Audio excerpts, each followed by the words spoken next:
Hello children, नमस्कार guardians. मैं उमेश सेनरा आपके समक्ष ये अपने इस सीरीज की इंग्लिश ग्रामर, इंग्लिश स्पीकिंग की तीसरी वीडियो लेकर आपके मैं समक्ष हूँ।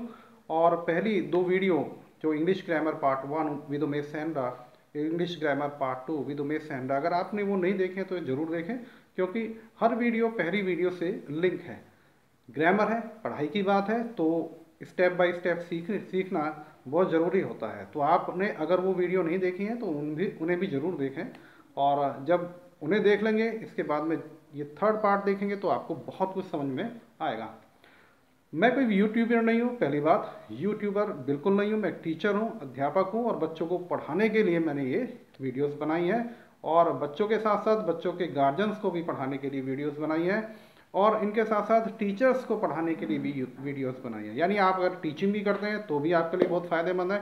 आप कहीं किसी ऑफिस में वर्क करते हैं, आप इसे देखेंगे तो निश्चित रूप से आपकी ग्रामर अच्छी होगी, और कहीं ना कहीं आप अच्छे से और ग्रामेटिकली काम कर पाएंगे। यहाँ तक कि आपकी स्पीकिंग भी अच्छी होगी। यानी इंग्लिश स्पीकिंग अगर आप बोलते हो तो उसमें भी सुधार होगा। एक रटी रटाई भाषा बोलना और एक ग्रामेटिकल तरीके से समझ करके भाषा को बोलना, उसमें बहुत अंतर होता है। तो चलते हैं हमारी तीसरी वीडियो, जो कि ग्रामर पर आधारित है।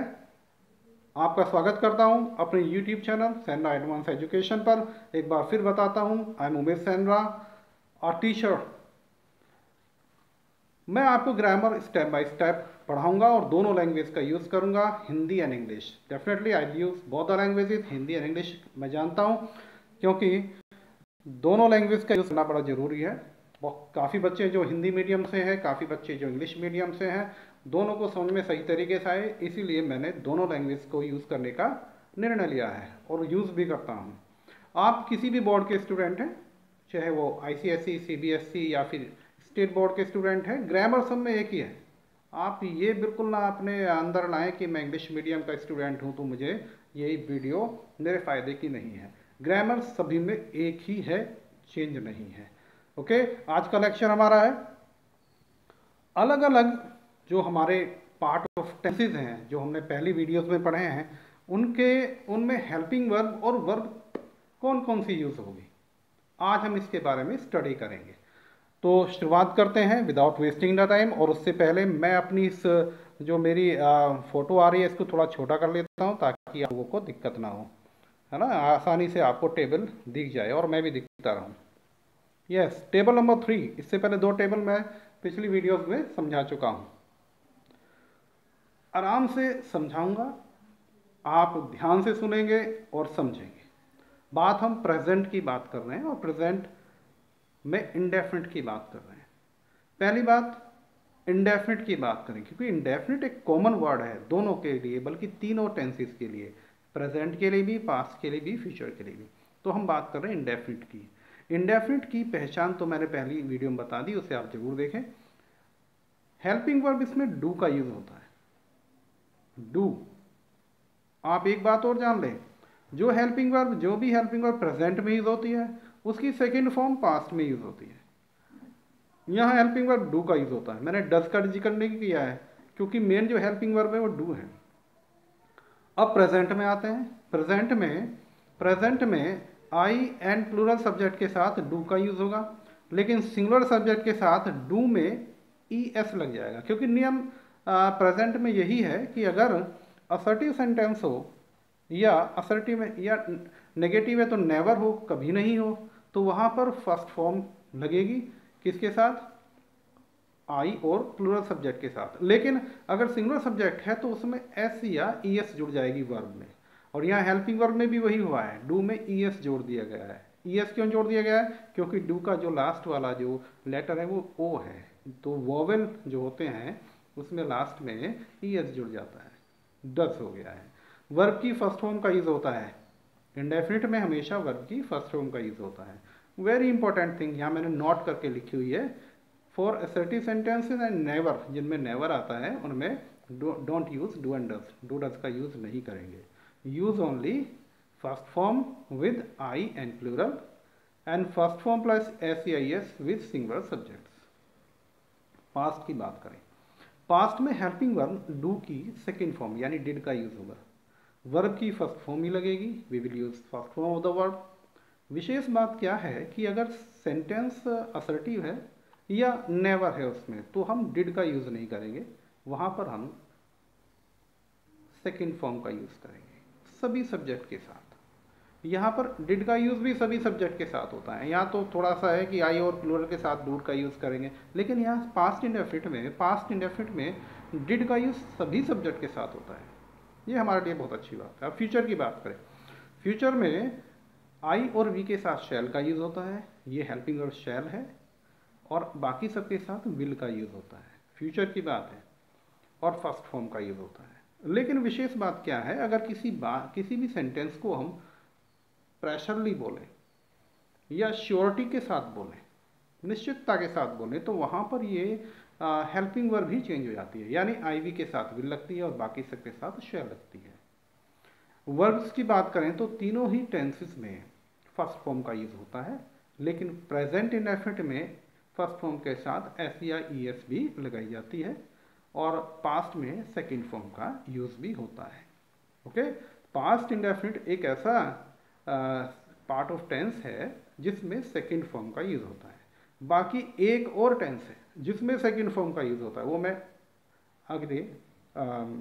आगे आपको बताने वाला हूँ। अब हम बात करते हैं कंटिन्यूअस की, यानी काम जारी है, हमारा वर्क हमारा जारी है, वहाँ पर हम हेल्पिंग वर्ब बी का यूज करते हैं, यानी कंटिन्यूअस में बी का यूज होता है। अब बी की फर्स्ट फॉर्म क्या होती है, is am are, second form होती है वाज वर्ब।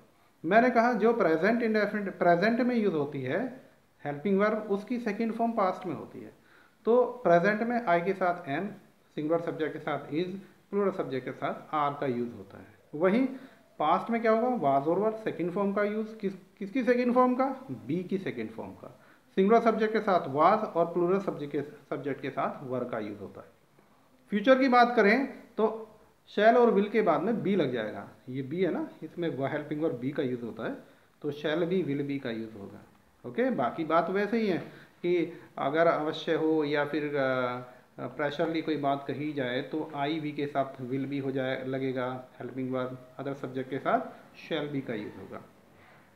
वर्ब की तीनों ही पार्ट ऑफ टेंसेस में फर्स्ट फॉर्म के साथ आईएनजी का यूज ही हो रहा है। तो it is very easy to learn, बहुत इजी है, राइट। कोई आपसे पूछे कंटिन्यूअस में कौन सी हेल्पिंग वर्ब का यूज होता है तो आप बताएं बी का यूज होता है। ओके, अब बात करते हैं हम परफेक्ट की। परफेक्ट में हैव हेल्पिंग वर्ब का यूज होता है। हैव, यहाँ मैंने हैज नहीं लिखा है, क्यों नहीं लिखा है, क्योंकि नियम यही है प्रेजेंट में अगर सिंगुलर सब्जेक्ट हो तो एस या ई एस का यूज हो जाता है।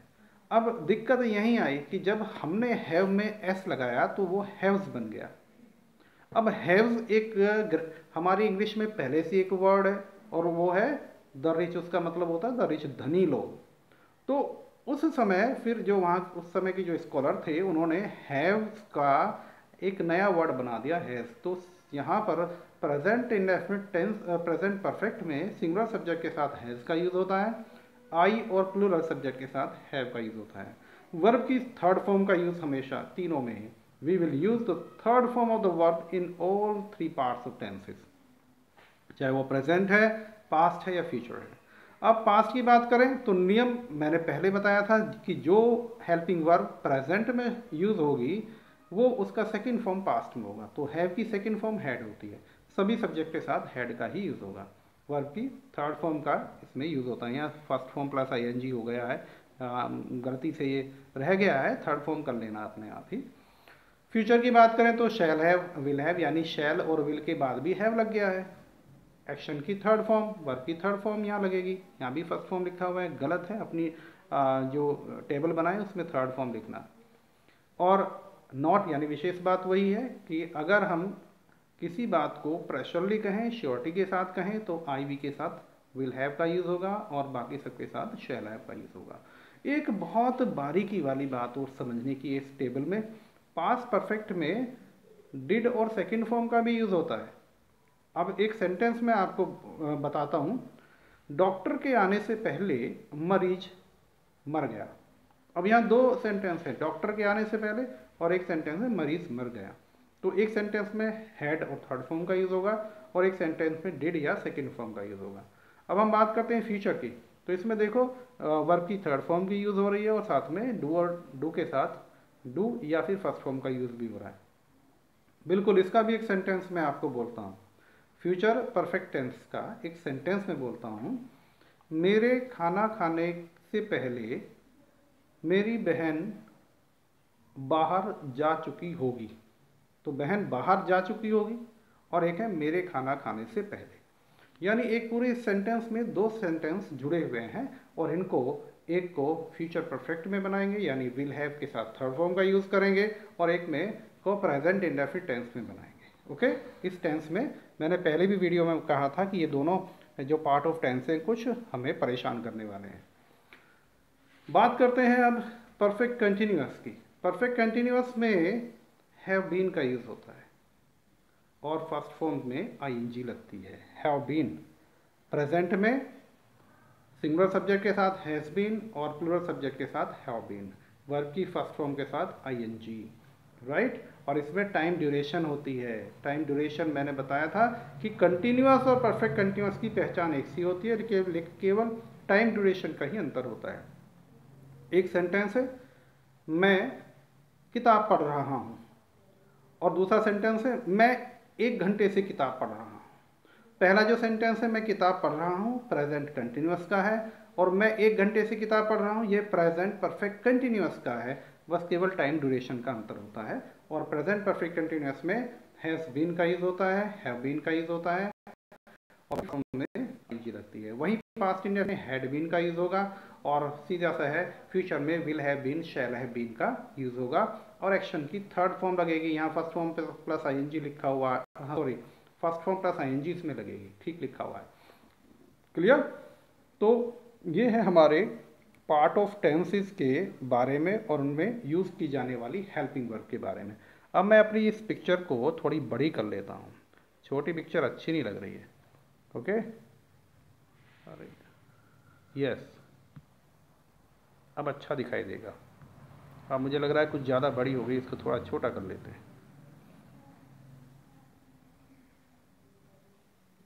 चलिए, पिछली वीडियो में पहली बात तो अगर हमें ये टेबल समझ में आ जाती हैं, हम याद कर लेते हैं, तो हम किसी भी सेंटेंस को पहचान सकेंगे कि आखिर ये सेंटेंस क्या है, कौन से पार्ट का है, इसमें हेल्पिंग वर्ब क्या यूज़ होगी, वर्ब कौन सी लगेगी। तो हम बड़े आराम से इसको अच्छी तरीके से ट्रांसलेट कर पाएंगे, उसको लिख पाएंगे, समझ पाएंगे, बोल भी पाएंगे। तो ये जो हमारी टेबल है इनको लर्न करना बहुत ज़रूरी है तीनों तरीके से। लिखने के रूप अगर लिखना सीखना चाहते हैं तब भी, बोलना सीखना चाहते हैं तभी भी, और अगर आप समझना चाहते हैं तभी भी। तो तीनों कंडीशन में याद करनी बहुत ज़रूरी है। अनदर, अगर आपने ये टेबल बाय हार्ट लर्न कर ली एक बार, तो आप इस लैंग्वेज को, इंग्लिश लैंग्वेज को बहुत उम्दा तरीके से समझ पाएंगे। किसी भी लैंग्वेज को अगर आप लिखते हैं तो उसके लिए आपको बहुत सारे अच्छे से लिखने के लिए आपको ज़रूरत होती है कुछ आपकी वोकैबुलरी की। और वोकैबुलरी में सबसे पहले ज़रूरत है आपको पता होना चाहिए वर्ब्स कौन कौन सी हैं। पिछली वीडियो में 10 वर्ब्स मैंने आपको बताई थी, अब इस वीडियो में 10 वर्ब्स और मैं आपको बता रहा हूँ। फाइंड पाना, फाउंड फाउंड, गेट पाना, गॉट गॉट, ग्राइंड पीसना, ग्राउंड ग्राउंड, हॉल पकड़ना, हेल हेल, रिंग बजाना, रंग रंग, रन दौड़ना, रन रन, शाइन चमकना, शॉन शॉन, सिट बैठना, सेट सेट, स्पिन काटना, स्पैन स्पन, स्प्रिंग कूदना, स्प्रैंग स्प्रंग। ये 10 वर्ब्स है, ये आपको अपनी नोटबुक में लिखनी है और लर्न करना है। होमवर्क क्या है आपका? Make the about table, table number 3, 4, 5 in your own homework notebook. Learn the table, learn the given 10 verbs and its forms, first and second forms by heart. And very important thing is, अगर आपको ये video पसंद आई है तो उसे like करें और subscribe भी, चैनल को सब्सक्राइब भी करें, क्योंकि लर्निंग चैनल है, आपको ग्रामर बहुत ईजिली तरीके से मैं सिखाऊंगा। Select all buttons and don't forget to comment. आप कमेंट ज़रूर करें। कमेंट करने से क्या होता है, जो वीडियो बना रहे हैं उनका भी मनोबल बढ़ता है। और अगर आपकी कोई क्वेरी है तो आप इसके कमेंट बॉक्स में ज़रूर लिखें। Thank you very much for watching this video.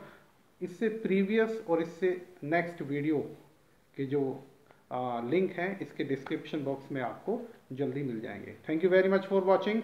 एक बार लास्ट में फिर दोबारा कह रहा हूँ, I am not a YouTuber. मैं कोई यूट्यूबर नहीं हूँ, मैं एक टीचर हूँ, अध्यापक हूँ, और मुझे अध्यापक की तरह ही आप मेरे ऊपर ध्यान दें। Thank you very much. Have a nice time.